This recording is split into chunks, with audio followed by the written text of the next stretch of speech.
வணக்கம். சிறப்பு நேர்காணலுக்கு வரவேற்கிறோம். நிகழ்ச்சியின் இன்றைய சிறப்பு விருந்தினர் மூத்த அரசியல் தலைவர், முன்னாள் நாடாளுமன்ற உறுப்பினர் திரு மைத்ரேயன் அவர்கள். வணக்கம் சார். வணக்கம் சார். அண்மையில் திமுகவில் இணைந்திருக்கிறீர்கள்.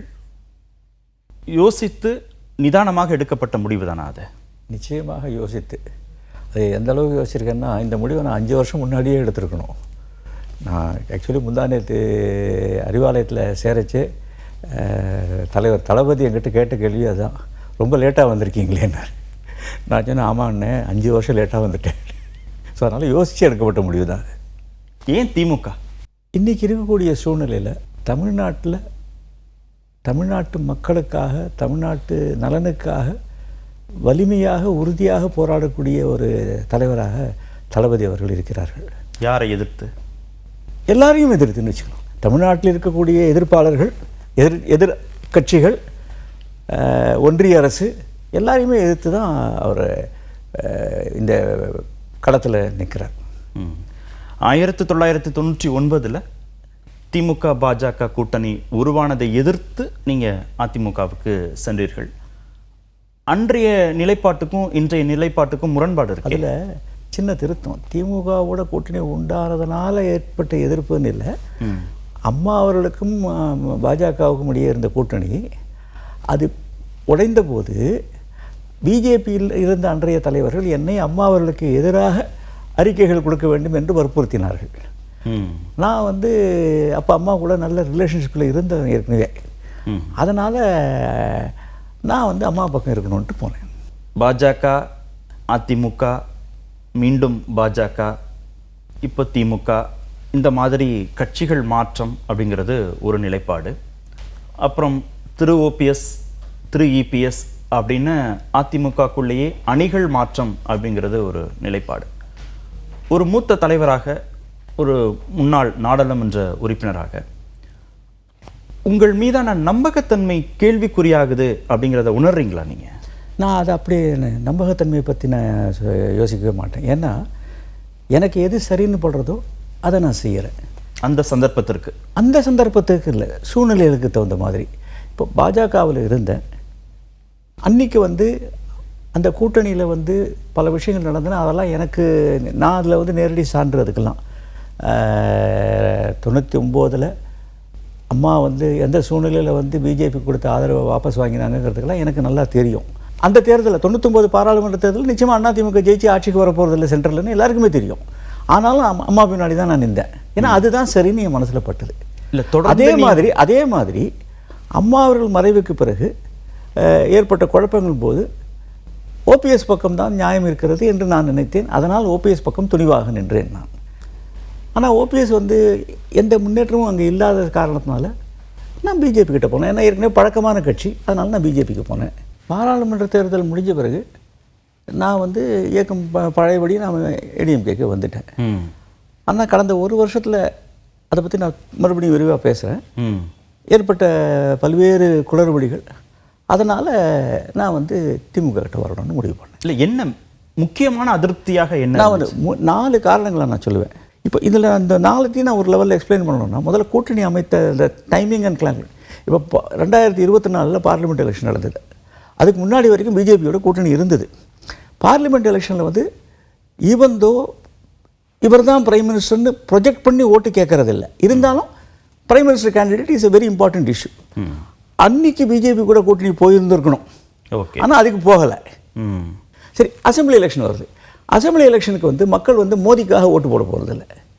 அசம்பிளியில் யார் சிஎம் கேண்டிடேட்டுன்னு. அப்போது இந்த எலெக்ஷனில் பிஜேபி கூட போகாமையே கூட இருந்திருக்கலாம். ஆனால் பார்லிமெண்ட்டுக்கு பிஜேபி கூட போகாமல் அசம்பிளிக்கு பிஜேபி கூட, அதுவும் ஒரு வருஷத்துக்கு முன்னாடியாவது, அதாவது தேமுதிக கூட ஜனவரியில் தான் நாங்கள் முடிவெடுப்போம்னு சொல்கிறாங்க மாநாட்டுக்கு அப்புறம். ஆமாம், அது இவர் இந்த மார்ச்லேயே முடிவு எடுத்துட்டாங்க. ஸோ இது அமைத்த ராங் டைமிங். திரு இபிஎஸ் முடிவா திரு அமித்ஷா என்ன வராது? அடுத்தது அமைத்த முறைன்னு சொல்லிச்சு. இப்போ சரி கூட்டணி வச்சுக்கணும்னு ஏதோ முடிவு பண்ணிட்டாருங்க. அதை ஓப்பனாக டிரான்ஸ்பரண்ட்டாக இருந்திருக்கலாம். சென்னையிலேருந்து இவர் ஃப்ளைட்டில் போகிறாருங்கிறது யாருக்குமே தெரியாது. அசம்பிளியில் முதல்வர் அனௌன்ஸ் பண்ண பிறகு தான் நிறைய பேருக்கே தெரியும். சரி, டெல்லிக்கு போகிறாரு. டெல்லிக்கு போன பிறகு கேட்குறாங்க, நீங்கள் யாராவது முக்கிய தலைவர்களை பார்க்க வரீங்களா, முக்கிய அமைச்சர்கள்? இல்லை, நான் கட்சி கட்டடத்தை பார்க்க வந்தேன்னு சொல்லிட்டு கட்டடத்தை போய் பார்க்குறாரு. சரி, அதுக்கப்புறமா அமித்ஷாவை பார்க்க போகிறாரு. சரி, கூட்டணிக்காக பார்க்க போகிறாருங்க. அதில் என்ன ஒளிவு மறைவு இருக்குது? ரைட் ராயலாக போயிருக்கலாமே. 4 காரை மாற்றி இது மாதிரி ஏதோ ஜேம்ஸ் பாண்டு படம் மாதிரி போக வேண்டிய அவசியம் என்ன? சரி, அவர் அமித்ஷாவை பார்த்துட்டு தமிழ்நாட்டு நலன் குறித்து மெமரண்டம் கொடுத்தேன்னு வாயில் சில விஷயங்களை சொன்னார். அந்த மெமரண்டத்தையும் சர்க்குலேட் பண்ணி யாருக்குமே ப்ரெஸ்ஸுக்கு மெமரண்டத்தை காமிச்சாரா முதல்ல? சரி, அமித்ஷாட்ட கொடுக்குற மாதிரியாவது ஃபோட்டோ வந்ததா? அமித்ஷாக்கு சால்வை போடுற ஃபோட்டோ தான் வந்தது, கையை தூக்குற ஃபோட்டோ தான் வந்ததே ஒழிய மெமரண்டம் கொடுக்குற ஃபோட்டோவே இல்லையே. அப்போ நிஜமாகவே நோக்கம் மெமரண்டம் கொடுக்கறதுக்கு தானா, கூட்டணிக்கு தானா? ஸோ இந்த கூட்டணியை அமைத்த முறை அடுத்த குழப்பம். அதில் அமித்ஷா வந்து ரொம்ப தெளிவாக சொல்லிட்டார். எனக்கு தெரிஞ்ச அமித்ஷா ரொம்ப விவரமான மனிதர், தேவையில்லாமல் வார்த்தைகளை விட மாட்டார். அவர் என்ன சொல்கிறாரு? கூட்டணி ஆட்சி, அந்த கூட்டணி ஆட்சியில் பிஜேபி அமைச்சர்கள் இடம்பெறுவார்கள்னு சொல்கிறாரு. இவர் இங்கே வந்து தனியாக வந்து இல்லை அதிமுக தனித்து ஆட்சி அமைக்குங்கிறாரு. அப்போ இதை கிளாரிஃபை பண்ணியிருக்கணும். ஒன்று இபிஎஸ் வந்து அமித்ஷா முன்னாடி சொல்லியிருக்கணும், இதை தனித்து அதிமுக தான் ஆட்சி அமைக்கும், கூட்டணி ஆட்சி கிடையாதுன்னு அமித்ஷா முன்னாடி சொல்லணும். இல்லை, அமித்ஷா இபிஎஸ்ஸை வச்சுக்கிட்டு கூட்டணி ஆட்சி தான், பிஜேபி மந்திரி இருப்பாங்க, ஒன்ஸ் ஃபார் ஆல் இந்த மேட்டர் கிளியராக இருக்கும், அதுக்கப்புறம் மக்கள் முடிவு பண்ண போகிறாங்க. ஸோ இந்த கூட்டணி அமைத்த முறை இதெல்லாமே குளறுபடி. மூணாவது, நான் வலுவான கூட்டணி அமைச்சிருவேன்னு சொல்கிறாரு. 2024 இதை தான் சொன்னாங்க. அன்றைக்கும் அவரால் வலுவான கூட்டணி அமைக்க முடியல. இப்போ இந்த தடவை பிஜேபியோட கூட்டணி வந்து மார்ச் மாதம் முடிவாயிடுது. மார்ச் போய் இப்போ நம்ம ஆகஸ்ட் 15 நிற்கிறோம். இந்த மாதங்களில் ஒரு அடிஷனல் பார்ட்டி அந்த கூட்டணியில் வந்திருக்கா? அது சின்ன கட்சியாக கூட இருக்கட்டும். 8 மாதம் இருக்கே எலெக்ஷன். இல்லைங்க, அப்போ எதுக்கு இப்போ இவ்வளோ சீக்கிரமாக இந்த கூட்டணி அமைக்கணும்? என்ன அவசரம் இந்த கூட்டணி அமைக்கிறதுக்கு? இப்போ பிஜேபியோட கை கோக்கிறதுக்கு இப்போ என்ன அவசரம்? பாக்கி எல்லாத்துக்கும் 8 மாதம் இருக்குன்னு நீங்கள் சொல்கிறீங்க, இதுக்கு மாத்திரம் என்ன அவசரம்? எல்லாமே சேர்த்து ஒன்றா முடிவு பண்ணியிருக்கலாம் இல்லையா? அப்போ அதில் என்ன ஹிடன் அஜெண்டா தெரியாது. ஒரு இணக்கம் ஏற்படலாம். அப்போ மற்றவங்களோட இணக்கம் தேவையில்லையா? அவங்களோட முரண்பாடு இல்லை அப்படின்னு நீங்கள் நினைக்கிறீங்க. இங்கேயே முரண்பாடு இருக்கே, இங்கே இணக்கம் வரலையே. ஒன்று. ரெண்டாவது, நீங்கள் விரும்பினாலும் விரும்பாட்டாலும் தமிழ்நாட்டில் அண்ணாமலை அவர்கள் தலைவராக வந்ததுக்கு பிறகு ஒரு பிஜேபி சர்க்கிளில் வந்து ஒரு எழுச்சி வந்திருக்கு. அவருக்குன்னே ஒரு பெரிய ஆதரவாளர் கூட்டம் உருவாச்சு. ஓட் பேங்க் இன்க்ரீஸ் ஆகி அவருக்கு அவங்க சொல்கிற மாதிரி 18%, 17%லாம் கிடையாது. பட் 2%லேருந்து 5%, 6% நிச்சயமாக இருக்கும். இப்போ அன்செரிமோனியஸ்லி அண்ணாமலையை தலைவர் பதவியிலேருந்து எடுத்துட்டாங்க. எதுக்காக? ஏடிஎம்கேயோட கூட்டணி வச்சுக்கணுங்கிற ஒரே காரணத்துக்காக. இது 3 வருஷம் ஆகிடுதுன்னா மறுபடியும் தலைவராக வர முடியாது. இப்போ நட்டாவோட தலைமை முடிஞ்சு 1 வருஷம் ஆக போகிறது, இன்னும் அவரே தான் கண்டினியூ ஆகிட்டு இருக்காரு. அப்போ அது மாதிரி அண்ணாமலைக்கு கண்டினியூ பண்ணுறதுல என்ன பிரச்சனை? அட்லீஸ்ட் அசம்பிளி எலெக்ஷன் முடிவு வரைக்கும் கண்டினியூ ஆகட்டும்னு சொல்லிட்டு போயிருந்துருக்கலாமே. ஏன் மாற்றினாங்க? அதிமுகவோட கூட்டணி வைக்கிறோங்கிற பிஜேபியோடைய அவசரம். அந்த அவசரத்துக்கு இவர் ப்ராபப்ளி போட்ட சில நிபந்தனைகள் இதெல்லாம் சேர்த்து வச்சு 2 சைட்லையுமே ஜெல் ஆக மாட்டேங்கிறது. இது 3வது, மெகா கூட்டணி ஒன்றும் அமையலை. 4வது, நான் ஏற்கனவே சொன்ன மாதிரி உட்கட்சி பிரச்சனை. சில அமைச்சர்கள், மாவட்ட செயலாளர்கள், எம்எல்ஏக்கள் இவங்களோட பேசினா போகிறோம் அப்படிங்கிறது தான் அவரோட நிலைமை இருக்குது. மற்ற யார் சொல்கிறீங்க அவர் காது கொடுத்து கேட்குற மாதிரி இல்லை. அதனால் வந்து இந்த மாதிரி ஒரு சூழ்நிலையில் நம்ம டைத்தை வேஸ்ட் பண்ணிட்டோமோ அப்படிங்கிற ஒரு ஃபீலிங் எனக்கு வந்தது. அதனால தான் நான் யோசித்து பார்த்தேன். அதுக்கு நேர் நான் இந்த சொன்ன எல்லா விஷயத்தையுமே நீங்கள் எடுத்து பார்த்தீங்கன்னா அதுக்கு நேர் ஆப்போசிட்டாக திமுகவில் இருக்குது. இதையெல்லாம் தாண்டி தமிழ்நாட்டு நலன் சார்பாக தொடர்ந்து போராடுவது, அதில் கன்சிஸ்டண்ட்டாக இருந்து எல்லாரையும் அரவணைச்சிட்டு போகிறது, இதெல்லாம் வந்து ஒரு மிகப்பெரிய தலைமைக்கான, ஒரு ஆளுமைக்கான ஒரு இலக்கணமாகத்தான் நான் பார்க்குறேன். அதனால தான் இங்கே வரணும்ட்டு நான் முடிவு. நீங்கள் ஆரம்பத்தில் பாஜகவிலும் இருந்திருக்கீங்க, இடையிலையும் பாஜகவில் இருந்திருக்கீங்க. நான் பாஜக தமிழ்நாட்டுக்கு எதிரான கட்சி, அதை எதிர்த்து திமுக வந்து களம் காணுதுன்னு சொல்ல வேண்டிய நிர்பந்தம் என்ன வந்திருக்கு? இல்லை, இப்போ நீங்கள் பார்த்தீங்கன்னா அதுலேயே கூட நான் என்ன சொல்லுவேன், நேஷ்னல் பார்ட்டிஸ் எல்லாருக்குமே அது ஒரு பெரிய பிரச்சனை. அவங்க வந்து ஒரு சில கொள்கைகளை முடிவெடுக்கிச்சு அவங்க நேஷ்னல் லெவலில் பல்வேறு மாநிலங்களை கருத்தில் வச்சுக்கிட்டு ப்ளஸ் சென்ட்ரலில் பார்லிமெண்ட்டு, சென்டர், மத்திய அரசு அதுக்கான மனசில் வச்சுக்கிட்டு பண்ணுறாங்க. ஆனால் தமிழ்நாடு வந்து ஒரு வித்தியாசமான ஒரு மாநிலம். இப்போ இருமொழி கொள்கை, அப்போ இருமொழி கொள்கை தான் நம்ம இப்போ இல்லை, 67லேருந்து கிட்டத்தட்ட 50-60 வருஷமாக. அப்போ ஹிந்தி தெரியலேங்கிறதுனால தமிழ்நாடு வந்து மோசமாக போயிடுதா? இன்ஃபேக்ட் இன்றைக்கி வந்து பல இண்டைசஸில் வந்து நம்பர் 1 ஸ்டேட்டாக இருக்குது. எதுலேயுமே சோட போகலையே. ஒன்று இருமொழி கொள்கை, ரெண்டாவது national education policy versus state education policy. அந்த நேஷனல் எஜுகேஷன் பாலிசியை நம்ம எடுத்துக்கலைங்கிற ஒரே காரணத்துக்காக தமிழ்நாட்டுக்கு வர வேண்டிய கல்வி நிதியை மறுக்கிறது. அதுவும் மறுக்கிறதுங்கிறது கூட இன்டைரக்டாக கூட சொல்லாமல் ஓப்பனாகவே சொல்கிறார் அமைச்சர், மத்திய அமைச்சர். நீங்கள் வந்து நேஷனல் எஜுகேஷன் பாலிசியை ஒத்துண்டா தான் இந்த பணத்தை நாங்கள் ரிலீஸ் பண்ணுவோம், இல்லைன்னா பண்ண மாட்டோங்கிறாங்க. சரி, டீலிமிட்டேஷன், அதில் இப்போ இந்த எல்லா இஷ்யூஸுமே நீங்கள் எடுத்துட்டீங்கன்னா இது எல்லாமே ஏடிஎம்கேக்கும் பிஜேபிக்கும் முரணான கொள்கைகள். அப்போ அமித்ஷா வந்து கூட்டணி பற்றி பேசிச்சு, we will have a common minimum program சொல்கிறார். இந்த விஷயங்கள் தான் எதில் காமன் மினிமம் ப்ரோக்ராம் வரப்போகிறது? இப்போ ஏடிஎம்கே இருமொழி கொள்கையை தான் சொன்னால் அது பிஜேபி ஏற்றுக்க போகிறதா, இல்லை பிஜேபி மும்மொழி கொள்கைன்னு சொன்னால் ஏடிஎம்கே அதை ஏற்றுக்க போகிறதா? இதெல்லாம் இவ்வளவு முரண்பாடுகள் இருக்கே. ஸோ அதனால் என்ன ஆகுது, இந்த எல்லா பர்செப்ஷனுமே நீங்கள் பார்க்கச்சு இது எல்லாமே தமிழ்நாட்டு நலனுக்கு எதிரான ஒரு நிகழ்வாகத்தான் பப்ளிக் பர்செப்ஷன் வருது. ஆனால் உங்கள் தந்தை காலம் தொட்டு நீங்கள் ஆர்எஸ்எஸ் சித்தாந்தத்தில் இருக்கிறீங்க, உங்களுக்கும் அதில் பிடிப்பு இருக்குது. அப்போ பாஜகவுடைய ஆர்எஸ்எஸ் சித்தாந்தத்துடைய முரண்பாடுகள் வரும் அப்படின்றத வந்து ஏற்றுக்கொள்ள முடியுமா? அவங்க ஒரு நாடும் தழுவிய சித்தாந்தங்களை தானே அவங்க கொண்டு போய் சேர்க்கணும்னு நினைப்பாங்க. இல்லை, நான் அதனால தான் சொன்னேன், பார்லிமெண்ட் எலெக்ஷனில் ஒரு ஸ்டாண்ட் எடுக்கிறது வேற, அசம்பிளி எலெக்ஷனில் இந்த ஸ்டாண்ட் அவர் எடுத்துருக்கக்கூடாது, இவ்வளோ சீக்கிரமாகவும் எடுத்துருக்கக்கூடாது. இப்போ எல்லாரும் அலையன்ஸுக்கு வந்துட்டாங்க, பிஜேபி ஒண்டி தான் வரணும், சரி கை தூக்கிட்டோங்கிறதுக்காக சேர்ந்தா கூட பரவாயில்ல, ஒருத்தம் கூட வரல, வெறும் பிஜேபி ஒண்டி தான் வந்து, அது கூட இவர் அழைச்சி வரல, அவங்க தான் இவர் இழுத்து பிடிச்சிட்டு வந்து உட்கார வச்சுட்டாங்க. இப்போ நீங்கள் 2 நாட்களாக நீங்கள் சமூக வலைதளங்கள் பார்த்துருப்பீங்க, ஏன் மைத்ரேயனை திமுகவில் சேர்த்தாங்க அப்படின்ற கேள்விகள் கேட்கப்பட்டதை நீங்களும் கவனிச்சிருப்பீங்க.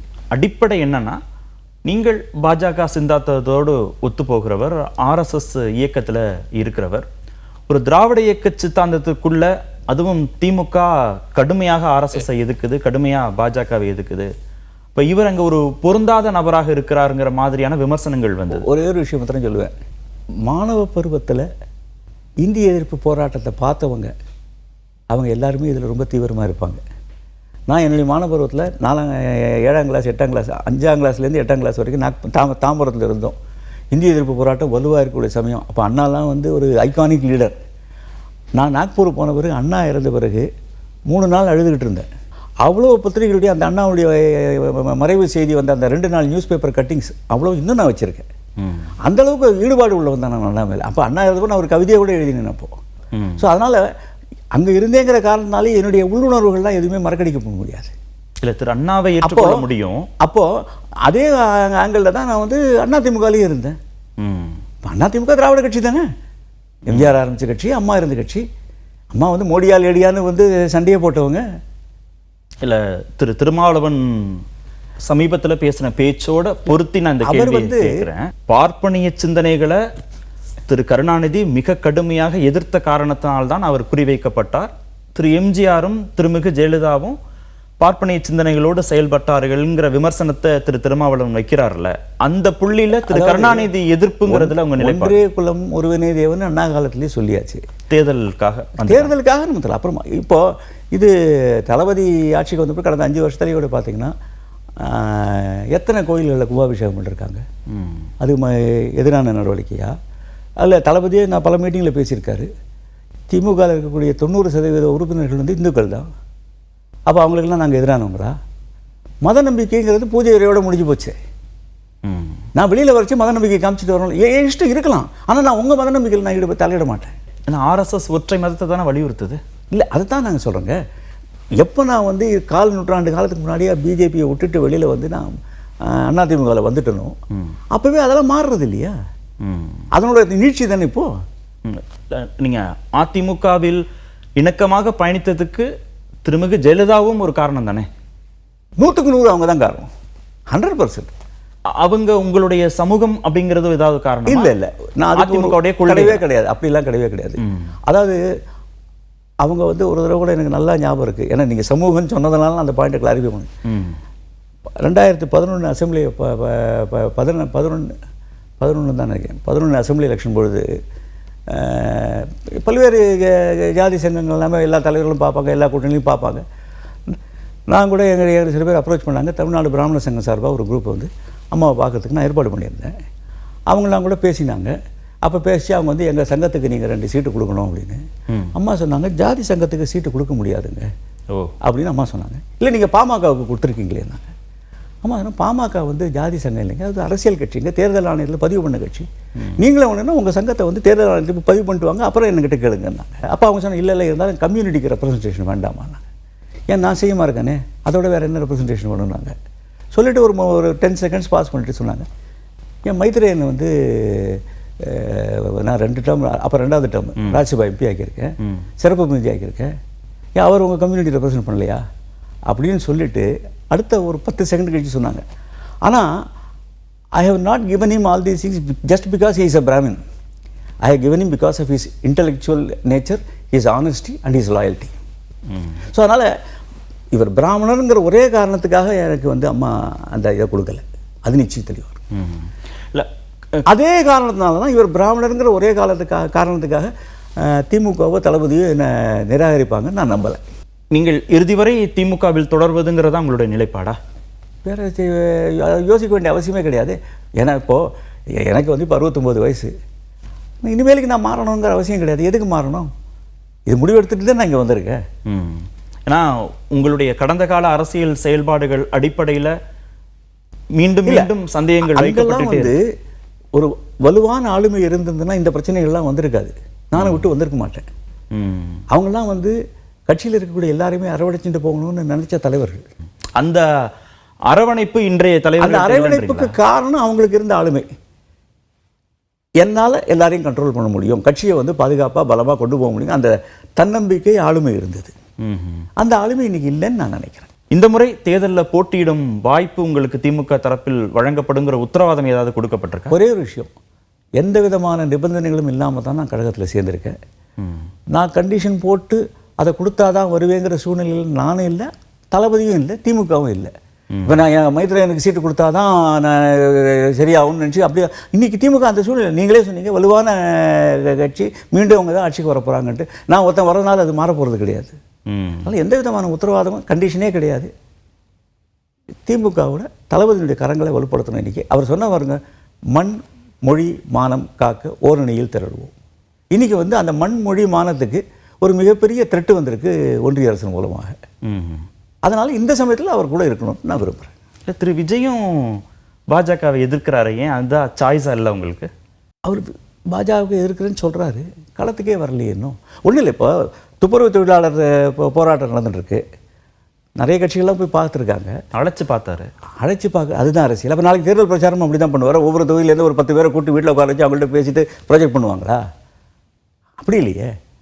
அதை இவர் போனால் கூட்டம் வந்துடுச்சுன்னா அப்போ அசம்பிளி எலெக்ஷன் பிரச்சாரத்துக்கு போகவே முடியாது. அப்போது என்னைக்காவது ஒரு நாள் களத்துக்கு வந்து தானே ஆகணும். இல்லை, அவர் அரசியல் குறித்து என்ன யோசிக்கிறீங்க? அவருடைய அரசியல் எதிர்காலம் குறித்து என்ன கணிக்கிறீங்க? Too early to say anything. ஆனால் ஒன்று he will be a spoiler. சரி, நன்றி. இன்னொரு அமர்வுலையும் விரிவாக ஆலோசனைப்போம். நிகழ்ச்சியில் பங்கெடுத்ததற்கு மிக்க நன்றி. வணக்கம் சார். மீண்டும் சந்திப்போம். நன்றி, வணக்கம்.